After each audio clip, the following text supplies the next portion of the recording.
పచ్చిక గల చోట్లను ఆయన నన్ను పరుండ చేయుచున్నాడు. కీర్తనలు 23 అధ్యాయము 2 దేవుడు, దేవుని సన్నిధి, ఆయన వాక్యము మనలను సేదతీర్చును.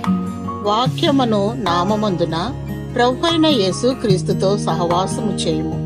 ఆయన వాక్యమును జీవాహారమును భుజించాలి. దేవునికి మనసులో చోటివ్వాలి. సత్యవాక్యమును హత్తుకోవాలి. దేవునితో అంటగట్టబడాలి. నీరు కట్టిన తోట వలె, ఫలమిచ్చు ద్రాక్ష చెట్టు వలె ఉండాలి. ఆయనకు వేరుగా ఉండి మనమేమీ చేయలేము.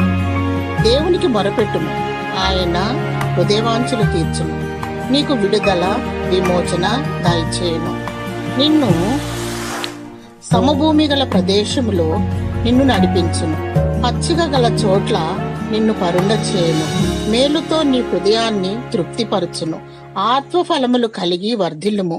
ప్రేమ, సంతోషము, సమాధానము, దీర్ఘశాంతము, దయాళత్వము, మంచితనము, సాత్వికము, విశ్వాసము, ఆశా నిగ్రహము కలిగి దేవుని రాకడ వరకు నిష్కల్మషముగా, నిందారహితముగా సిద్ధపాటు కలిగి వేచియుండుము.